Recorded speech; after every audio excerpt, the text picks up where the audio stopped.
오늘 초대교회 중에 7교회 말씀을 우리가 계속 은혜를 나누고 있는데, 오늘은 마지막 라오디게아 교회에 대한 말씀을 함께 은혜를 나누려고 합니다. 이 교회는 아주 좋은 환경 속에 있었던 도시였던 것 같습니다. 라오디게아라고 하는 지역은 필라델비아, 골로새, 에베소, 히에라볼리라고 하는 그 지역 중심의 교통 요충지로 세워진 지역입니다. 그곳에는 모직이 발달해서 좋은 옷들이 많은 지역이었던 것 같습니다. 금융산업이 많이 발달해서 그 당시에 다른 지역에 비해서 훨씬 더 부가 축적된 도시 중에 하나가 라오디게아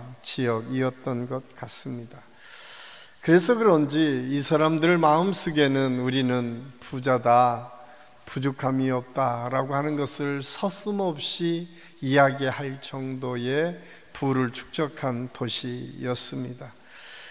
아마 그 도시 안에 있었던 라오디게아 교회 역시 그 도시의 영향 때문인지 다른 지역의 교회보다 훨씬 더 부유한 교회였던 것 같습니다. 오늘 성경의 말씀에 보면 나는 부자라 부유하여 부족한 것이 없다라고 이야기할 정도니까 얼마나 큰 부자였는지를 우리가 알 수가 있어요. 그런데 그런 부자를 향해서 오늘 예수님께서 말씀하시기를, 너희는 부자가 아니야. 너희들은 가난해, 가련해. 너희는 부족한 것이 참 많아.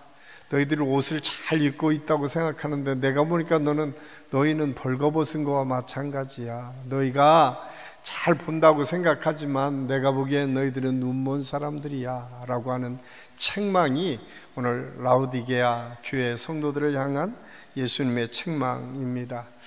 사실 우리가 소아시아 7교회를 함께 읽어가면서 우리가 가장 먼저 그 말씀하는 예수님을 본인 스스로가 소개하시면서 그 의미를 통해서 그 교회에게 해주시고 싶은 메시지가 있는데, 오늘 특별히 14절에 보니까 라오디게아 교회의 사제에게 편지하라. 아멘이시오, 충성되고 참된 증인이시오, 하나님의 창조의 근본이시니가 이루시되, 예수님이 스스로를 소개하기를 라오디게아 교회를 향해서 아멘이시다 라고 말씀합니다. 아멘은 처음과 나중 마지막 심판주 예수 그리스도를 의미합니다. 충성되고 참된 증인이다 라고 말씀하시는 것은 사실 예수님이 어떤 분이신가, 우리의 모든 죄를 대속하시기 위해서 이 땅에 오셨고 우리의 모든 죄를 대속하셔서 구원의 역사를 위한 구원주, 그리고 보혈의 은혜를 통해서 새로운 삶을 이끌어가도록 우리에게 주시는 구속의 주님이심을 예수님께서 말씀하고 있어요. 뿐만 아니라 오늘 근본적으로 온 우주 만물이 창조 안 된 그 역사 속에서 하나님의 은혜 속에 살아가는 믿음의 사람들을 향해서 그 모든 것을 주관하시고 이끌어 가시고 만들어 가시는 창조주 하나님이신 것을 오늘 예수님께서 오늘 이 짧은 구절 속에 담고 있음을 알 수가 있어요. 그래서 이 신학적인 의미로 보면 심판주, 또한 구속주, 창조주 예수 그리스도에 대해서 말씀하시면서 그 이야기는 무엇입니까? 모든 것을 다스리고 이끌어 가신 전능하신 예수님이 지금 라오디게아 교회에게 지금 말씀하신다는 거예요. 그러면서 라오디게아 교회 성도들을 향해서 너희들이 부유하고 부족함이 없다고 말을 하는데 내가 보기에는 형편없는 믿음이야. 내가 보기에는 너희들을 인정할 수 없어 라고 말씀하시면서 그것을 돌이키고 회개하라고 말씀하고 있습니다. 저는 오늘 이 말씀을 준비하면서 우리 한국교회를 생각하게 되었습니다. 한 20, 30년 전만 하더라도 한국 교회는 부자 교회가 아니었습니다. 아주 가난했습니다. 아니, 교회만 가난한 것이 아니라 한국 사회 전체가 사실은 이때쯤이면 먹을 것이 없다고 하는 때가 있었어요. 그래서 보릿고개라고 해서 6월, 7월, 8월 이때는 우리나라 많은 분들이 물로 배를 채웠던 시대가 있었다라고 얘기합니다. 요즘 그런 얘기하면 꼰대라고 얘기할 수 있겠지만 아마 불과 얼마 전에 우리 부모님 세대만 하더라도 그렇게 사셨다라고 이야기를 합니다. 그런데 지금은 어떻습니까?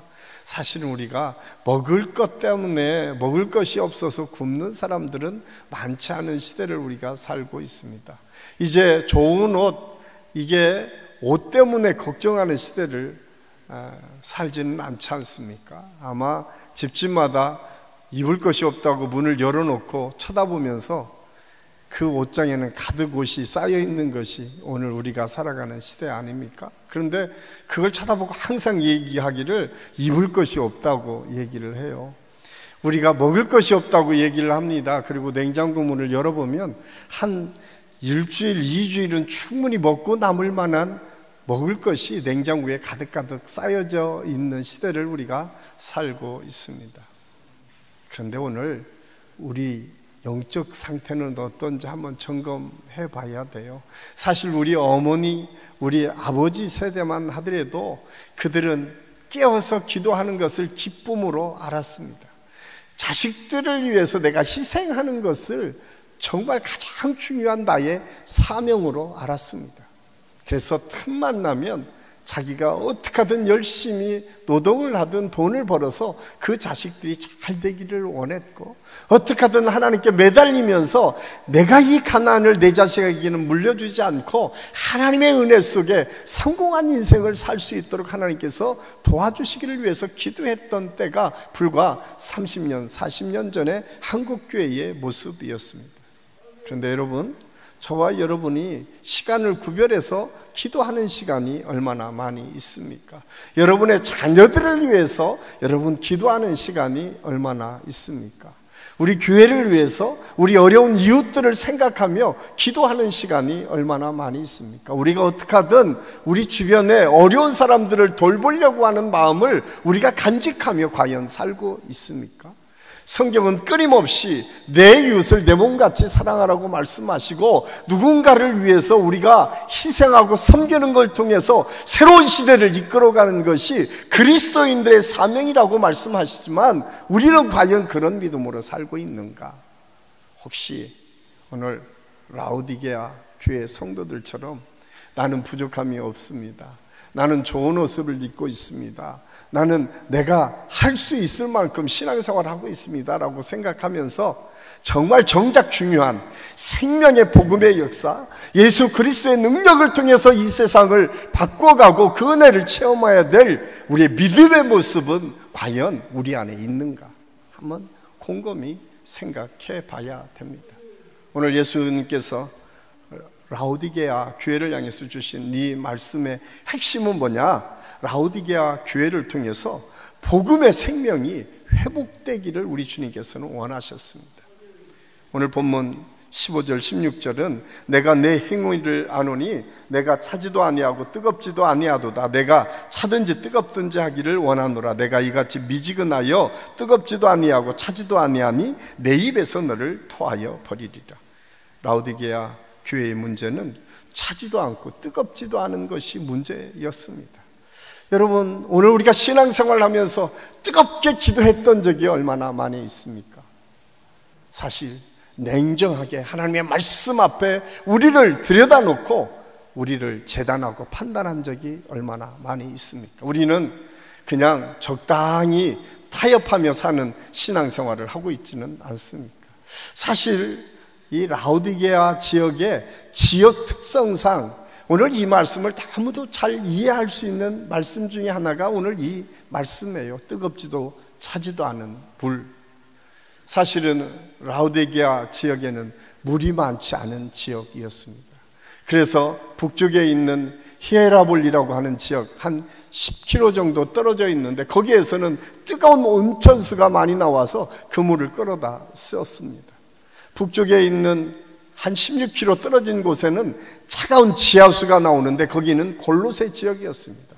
그곳에서 16km 정도 끌어와서 이 라오디게아 지역에서는 물을 사용했습니다. 그러다 보니까 뜨거운 온천수가 흘러오다 보면 식어버리고 차가운 지하수가 흘러오다 보면 식어버리니까 이 라오디게아 지역의 물만 보면 미적지근해서 먹고 싶지 않은, 토해낼 수밖에 없는 물이 언제나 이 라오디게아 지역에서 얻어지는 물이었던 것 같습니다. 예수님께서는 오늘 그 물을 비유를 들어서 누구나가 다 알게, 아마 여러분 온천수가 식었다라고 하면 시큼한 냄새 때문에 먹고 토할 수밖에 없는 것 아니겠습니까? 영적인 상태, 신앙의 상태, 믿음의 상태가 그렇다라고 오늘 예수님께서 말씀하고 있어요. 그러면서 우리 주님께서 너희가 뜨겁든지 차든지 해야 된다. 너희들의 성격이 무엇인지 분명히 밝히라고 말씀합니다. 예수 믿는 건지 믿지 않는 건지. 그렇게 뜨뜻 미지근한 신앙생활이 아니라 분명히 하나님의 놀라우신 은혜와 능력을 힘입게 그 열정을 회복하며 너희들이 살아라 라고 오늘 권면해 주고 있습니다. 오늘 생명의 모습을 찾을 수 없었던 라오디게아 교회 성도들을 향해서 17절에 내가 말하기를 나는 부자라 부유하고 부족한 것이 없다 하느냐, 내 공고한 것과 가련한 것과 가난한 것과 눈먼 것과 벌거벗은 것을 알지 못하다라고 말씀하고 있어요.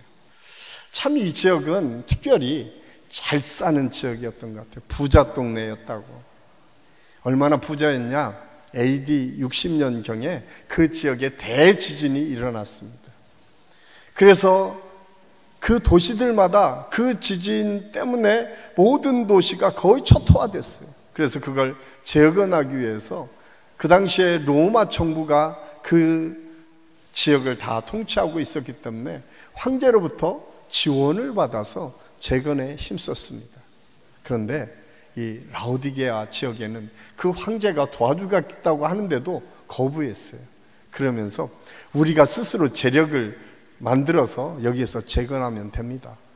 그 정도로 잘 사는 사람들이 많이 있었다는 얘기예요. 그래서 그들 스스로가 로마 정부의 도움을 받지 않고 그들 스스로가 재력을 만들어서 재건에 힘썼던 지역이 이 라오디게아 지역이었습니다. 이렇듯 부자들이 많았었던 지역.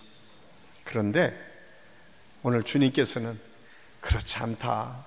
너희들이 세상적으로는 그렇게 잘 사는지 모르지만 너희의 삶을 들여다보니까 전혀 그렇지 않다는 거예요. 너희들의 영적인 상태, 신앙적인 상태는 형편없다라고 말씀하고 있어요. 그래서 그 착각에서 벗어나라고 이야기를 합니다. 여러분, 이 세상에 가장 무서운 것 중에 하나가 뭐냐? 착각인 거예요. 착각을 사전적 의미로 보니까 어떤 사물이나 사실을 실제와 다르게 지각하거나 생각하는 것이 착각이라는 거예요. 신앙생활에서도 우리가 이렇게 착각할 때가 참 많이 있어요. 나는 믿음이 그래도 이 정도면 괜찮지 않나? 내가 그래도 모태신앙이고 이렇게 오랫동안 경륜을 가지고 있는 이 신앙, 그리고 사회적 지위도 이 정도 올라갔으면 그래도 내가 신앙생활을 잘하고 있는 것 아닌가? 그런 마음이 우리 안에 있을 때 어쩌면 그게 오늘 주님이 말씀하시는 것처럼 착각일 수 있다라고 하는 사실이에요. 이 착각을 가장 잘하는 사람 중에 바리새인들이 있었습니다. 예수님께서 복음을 증거할 그때에 바리새인들은 자기들이 가장 예수를 잘 믿는다, 아니 하나님을 가장 잘 믿는다고 생각을 했어요. 그래서 그들은 언제나 기도하는 것을 모든 사람이 보이는 곳에서 기도를 열심히 했습니다. 11조를 잘 드렸고, 또한 세상 사람들이 보기에 율법을 얼마나 지키려고 애썼는지 모릅니다. 그래서 그들 스스로 생각하기에 우리는 의인이고 우리가 아닌 다른, 여기 열심히지 않는 저 사람은 다 하찮은 사람들이다, 그래서 이방인들이다, 사람 취급하지 않았어요. 그래서 늘 그들은 정죄하고 판단하는 것을 즐겨 했습니다. 그들의 정죄와 판단 속에 나만 할 사람이 없을 정도로 그들은 판단하는 것을 즐겨 했습니다. 그런데 예수님께서 그 사람들을 향해서 말씀합니다. 회칠한 무덤 같다. 너희들은 겉은 좋아 보이는데 안은 썩어 있다라고 말씀하고 있어요. 오늘 라오디게아 교회를 향해서도 똑같이 말씀합니다. 우리가 그것을 어떻게 할 수 있을까요? 아주 간단합니다. 어떻게 반응하느냐에 따라서 그 기준이 분명해집니다. 여러분은 하나님께 반응하기를 즐겨합니까? 아니면 세상에 반응하는 길을 즐겨합니까? 하나님의 말씀이 여러분의 삶의 기준이 됩니까? 아니면 세상의 수준이나 필요가 여러분의 기준이 됩니까? 한번 곰곰이 생각해 보십시오. 우리가 세상에 먼저 반응하고 하나님의 말씀의 기준을 제대로 깨닫지 못한다면 우리는 여전히 라오디게아 교회 성도들과 별반 다르지 않다고 하는 사실을 우리가 알 수가 있습니다. 하나님께 반응하기보다는 세상에 더 많이 반응한다라고 하면 우리는 여전히 신앙의 수준이 아주 더 성숙해야 될 필요가 있음을 오늘 성경은 우리에게 말씀해 주고 있습니다. 여기에서 그 기준이 내가 될 때 더 큰 문제가 됩니다. 사실 오늘 라오디게아 성도들이 뭐라고 얘기합니까? 내가 사는 이 환경은 나는 부유한 자라 스스로 생각했어요. 내가 좋은 옷을 입고 다니니까 문제가 없었어요. 내가 적당히 신앙생활하는 것 누구도 타치하지 못할 정도로 그냥 주일날 예수 믿는 사람처럼 나와서 한번 예배 드리고 그냥 지나가기는 하지만 그래도 적당히 신앙생활하면서 헌금하는 것 그냥 다른 사람 못지않게 하니까 문제가 없는 것처럼 생각하며 신앙생활할 수 있습니다. 그런데 여러분, 나 외에 다른 사람에 대해서는 별로 관심을 갖지 않습니다. 우리 교회가 어떤 일을 우리가 도모하고 있는지, 이 사회 속에 우리의 도움이 필요한 사람은 누구인지, 또한 하나님께서 기뻐하시는 복음을 증거하는 일에는 내가 얼마나 많이 관심을 갖고 있는지 한번 살펴보십시오. 여전히 기준이 내가 중심이 돼서 그 기준에 지금 남아있다라고 하면 성경은 그것은 지금 라오디게아 교회 수준에서 넘어가지 못한다라고 하는 사실을 가르쳐 주고 있습니다.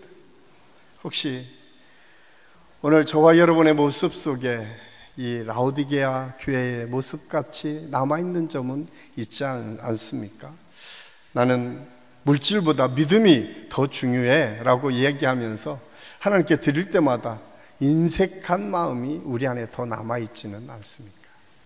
너무 창피한 이야기라서 제가 이거를 해야 될까 말아야 할까 했는데, 사실 제가 어려서부터 모태신앙이고 어려서부터 신앙훈련을 잘 받았다고 생각했습니다.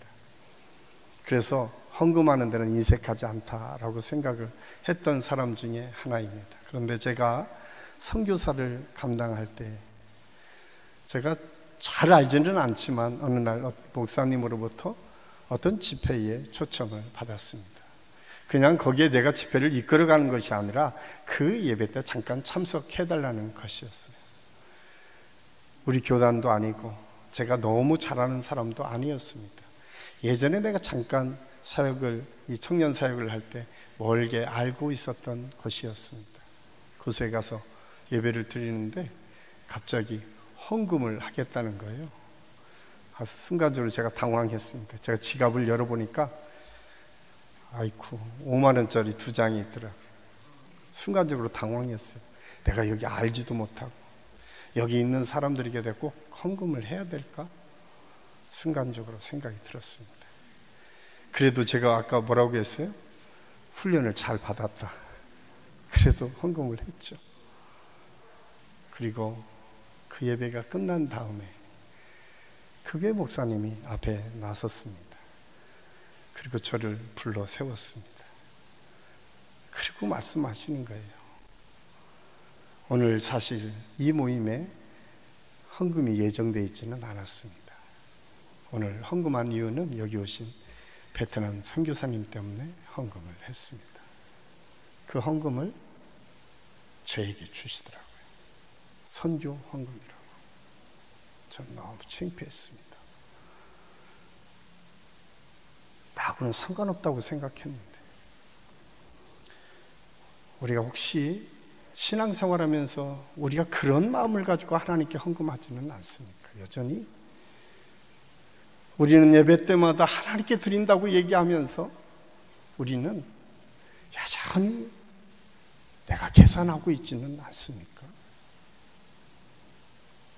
제가 훈련을 잘 받았다고 하는 제가 스스로 생각해도 너무너무 창피했습니다. 우리는 헌금을 하나님께 드리고 그 물질의 크기가 상관없다고 이야기를 합니다. 그런데 왜 나는 주저했을까요? 그 크기는 상관없다고 그 당시에 아마 그 자리에서 제가 낸 헌금의 액수가 제일 클 거예요. 그런데 제 스스로 생각하기를 가장 인색하고 부끄러운 모습을 하나님께 들킨 것 같아서 죄송했습니다. 나는 그래도 누군가를 더 위해서 살아간다고 애썼고 나하고 상관없어도 힘들고 어려운 사람을 돕고 섬긴다고 생각했는데 저는 그렇지 않더라고요. 그 순간 서니까 나하고 관계없는 것인데 우리 교단도 아닌데 내가 잘 아는 것도 아닌데 그런데 그 목사님은 제가 하나님의 일들을 한다고 예정에 없었던 헌금 시간을 만들고 그 헌금을 저한테 선교 후원금으로 주셨습니다. 우리가 신앙생활하면서 하나님의 뜻을 쫓고 하나님의 은혜를 받고 하나님께 감사함으로 나간다고 이야기를 하면서 우리는 얼마나 순간순간 인색한 마음을 가지고 하나님께 드리는지 모릅니다. 사실 우리가 가끔 친구들끼리 밥 먹으러 돌아다니면서 그렇게 얘기하죠. 꼭 그 중에 계산할 때 되면 신발끈을 묶는 사람들이 있어요. 갑자기 화장실 갔다 오는 분들이 있어요. 그러면 뭐라고 해요? 인색하다. 야, 째째하게 왜 쟤는 그렇게 사냐? 라고 욕을 합니다. 그런데 여러분, 우리가 하나님께 드릴 때 혹시 그러지는 않나요? 여러분, 누군가를 도와야 될 때 우리가 그런 마음을 들고 있지는 생각하고 있지는 않나요? 한번 곰곰이 생각해 보세요. 그게 남의 이야기인가? 여러분 한번 고민해 보십시오. 내가 필요한 것에는 참 많이 결단하고 내가 필요한 건 카드를 확확 긁어댈 수 있습니다. 그런데 누군가를 돕자고 얘기하고 무엇인가 하자고 얘기할 때는 내가 왜 이렇게 좁아지고 인색해지는지. 성경은 오늘 라우디게아 교회를 향해서 말씀합니다. 너 부자니? 그래. 너 잘 먹고 잘 살아? 그래. 그런데 사실 교회 역사 속에는 가장 가난한 교회였다고 하는 빌립보 교회가 사도 바울이 가장 어려울 때 헌금했던 교회입니다. 가장 늦게 시작했던 마게도냐 교회가 교회 존재도 잘 보이지 않지만 가장 힘들 때 예루살렘 교회를 위해서 헌신했던 교회가 마게도냐 교회였습니다. 부흥하고 성장하고 잘 살고 그것이 아니라 어떻게 하나님께 우리의 마음과 생각을 드리느냐에 따라서 결정되어진다고 하는 사실을 오늘 이 말씀을 통해서 우리가 깨닫게 됩니다. 사랑하는 하신교회 성도 여러분, 오늘 저는 이 말씀을 준비하면서 부끄러운 저의 이 고백을 하는 이유는 제가 그거로 인해서 얼마나 많이 성장했는지 모릅니다. 그래서 제가 잘 판단하지 않습니다. 그래서 잘 누군가를 정죄하거나 누군가를 바라보고 그걸 가지고 판단을 하지 않습니다. 왜? 저의 모습이 형편없었거든요. 그런데 오늘 성경을 통해서 우리에게 말씀하십니다. 우리 주님께서 하나님께서 사역을 하실 때, 예수님께서 이 땅에 와서 사역할 때에 바리새인들을 향해서 책망하시는 장면이 계속 나오는데, 특별히 어떤 부자가 너무 농사가 잘 돼서 또 다른 이 광을 만들어 놓고 이 창고를 만들어 놓고 가득가득 세워놨어요. 그러자 예수님께서 그 바리새인을 향해서 이렇게 말씀합니다. 누가복음 12장 19절 21절에 또 내가 내 영혼에게 이르되 영혼아 여러 해 쓸 물건을 많이 쌓아두었으니 평안히 쉬고 먹고 마시고 즐거워하자 하리라 하되 하나님은 이르시되 어리석은 자여 오늘 밤에 내 영혼을 도로 찾으리니 그러면 내 준비한 것이 누구의 것이 되겠느냐 하셨으니 자기를 위하여 재물을 쌓아두고 하나님께 대하여 부여하지 못한 자가 이와 같으리라.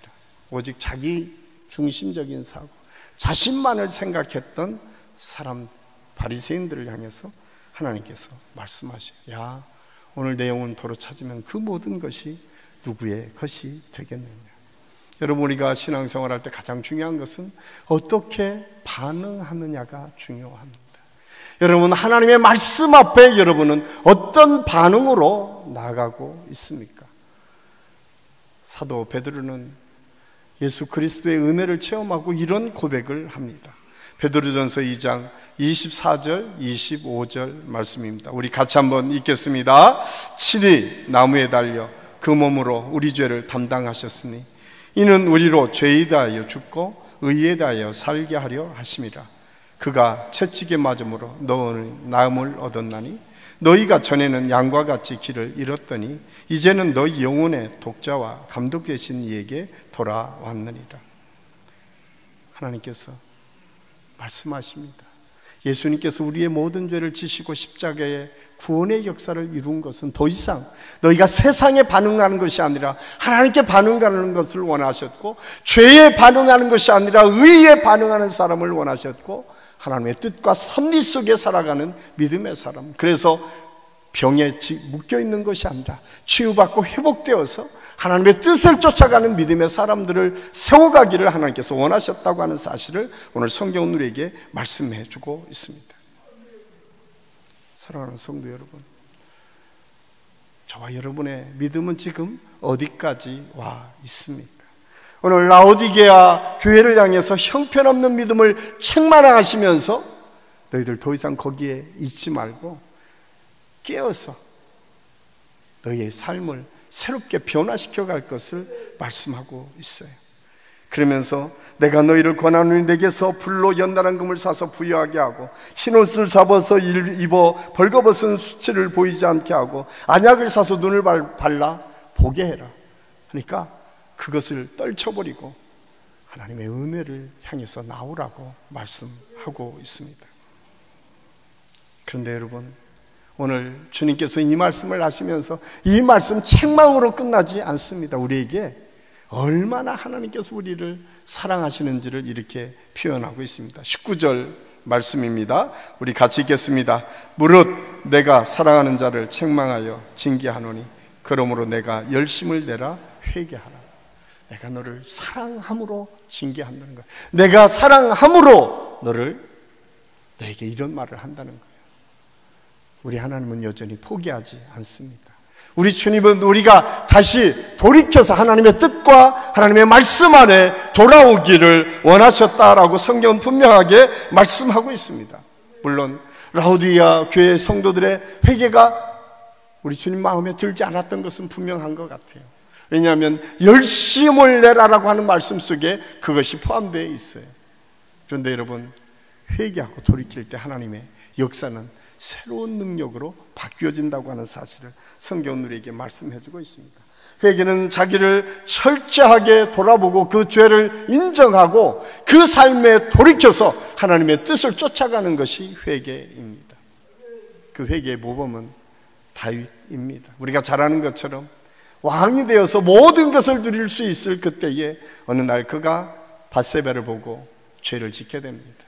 그리고 그 남편 우리아가 전쟁에 나가 죽게 만듭니다. 모든 사람이 다 끝났다라고 생각하고 있었던 그때에 나단 선지자가 그를 찾아와서 말합니다. 당신이 정말 하나님 앞에 죄를 지었습니다. 그러자 다윗은 온전히 자복하며 회개하기를 시작합니다. 그 회개의 내용이 시편 51편 11절 12절 말씀입니다. 우리 같이 한번 읽겠습니다. 나를 주 앞에서 쫓아내지 마시며 주의 성령을 내게서 거두지 마소서. 주의 구원의 즐거움을 내게 회복시켜 주시고 자원하는 심령을 주사 나를 붙드소서. 나를 버리지 말아주세요. 내가 다시 하나님의 뜻대로 살겠습니다. 내가 자원하는 마음으로 주의 은혜를 따라가겠습니다. 나를 붙잡아 주옵소서. 하나님께서 다윗이 완벽하고 완전했기 때문에, 뛰어난 하나님의 능력이 있었기 때문에 그를 사용한 것이 아니라 자기가 잘못했을 때 회개하고 돌이켜서 하나님의 뜻을 쫓았기 때문에 그렇습니다. 위대한 사도 베드로가 수제자로 하나님의 놀라우신 능력과 은혜를 통해 초대교회를 이끌어가는 대단한 지도자가 됐던 이유가 무엇입니까? 그가 뛰어난 사람이기 때문에 아니, 회개하고 돌이켜서 하나님의 뜻을 쫓는 사람이었기 때문에 그렇습니다. 사도 바울이 초대교회를 이끌어가는 가장 중요한 기초를 놓을 수 있었던 믿음의 사람으로 쓰임받을 수 있었던 것은 무엇입니까? 그가 완벽한 사람이기 때문에가 아니라 회개하고 돌이키며 언제나 자기를 쳐서 주님의 뜻 앞에 순종시킬 수 있었던 믿음의 사람이었기 때문에 그를 하나님께서 사용해 주셨습니다.